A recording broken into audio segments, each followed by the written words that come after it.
You are standing in a grocery store. Your cart is full. You are halfway through your list and you are tired and you just want to leave. Then you hear it. A baby, somewhere in the next aisle, starts to cry. And something happens inside you that you did not choose. Your shoulders tighten, your focus breaks.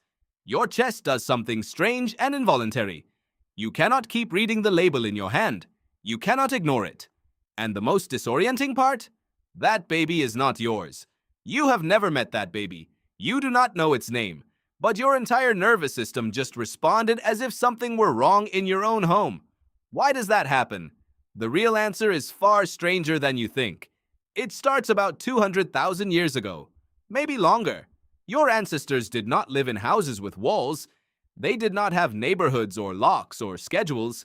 They lived in small bands of 20 to 50 people, moving across landscapes that were actively trying to kill them.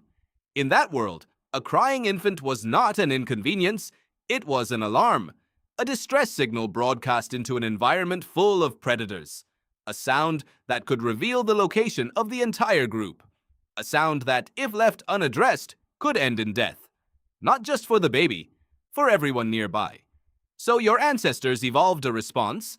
The human nervous system developed what researchers now call acoustic urgency detection. Your brain has a dedicated neural pathway for processing infant crying that bypasses your deliberate, reasoning mind entirely. It goes straight to your amygdala, the ancient threat detection center buried deep inside your skull, and it triggers a cascade of stress hormones within milliseconds. Long before you consciously decide to react, your body is already reacting.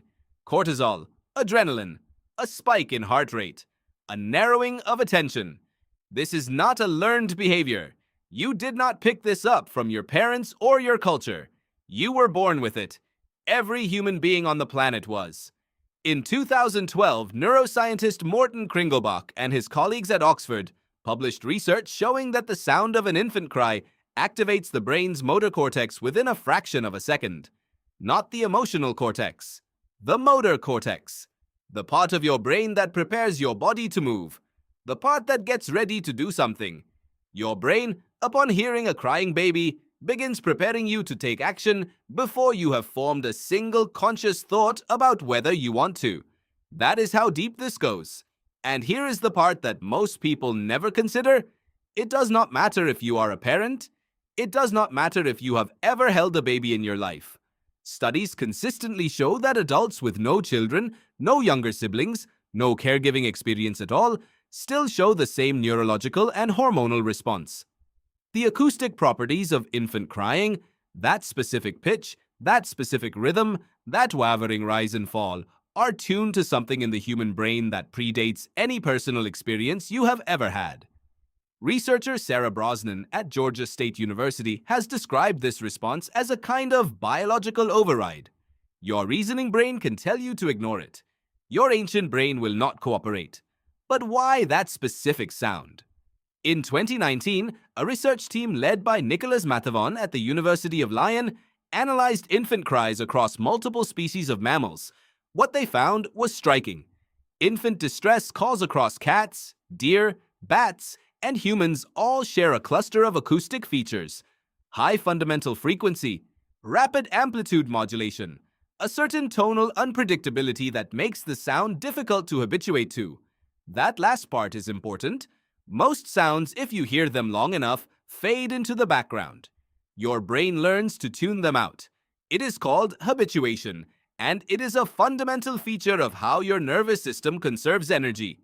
But infant crying is specifically engineered through millions of years of natural selection to resist habituation. The longer it goes on, the harder it becomes to ignore. Not easier, harder. This was not an accident. Infants who could produce cries that caregivers could not ignore survived. Infants whose cries were forgettable did not. You are descended from the infants that no one could tune out. Now think about what that means for you today. You are walking through a world your nervous system was never designed for. You live surrounded by strangers. You pass hundreds of people every day who have no biological connection to you whatsoever. And yet, when one of their infants cries, your body responds the same way it would if the survival of your group depended on it. Because once, For a very long time, it did. The feeling in your chest when you hear a baby cry in public is not politeness, it is not social conditioning, it is not anxiety. It is one of the oldest survival responses in the mammalian brain, activating inside a body that is standing in a fluorescent-lit aisle between the cereal and the canned soup. The mismatch between what your nervous system was built for and where it actually lives today is one of the most quietly profound things about being human. There is something else Kringelbach's research revealed that tends to stop people in their tracks. The sound of a baby laughing and the sound of a baby crying activate the same brain region, the caudate nucleus, a structure deep in the basal ganglia that is heavily involved in motivation, reward anticipation, and goal-directed behavior. Both sounds, distress and delight, pull your attention toward the infant with equal force. What changes is the valence of what you feel. One makes you want to approach and soothe. The other makes you want to approach and celebrate. But in both cases, the directive from your ancient brain is the same. Pay attention to this small human. Orient toward it. Do not look away. Evolution did not build a brain that was good at ignoring babies. It built a brain that was almost physically incapable of it. And before you decide that this is just a quirk of biology, consider how this wiring has shaped everything you think is culture.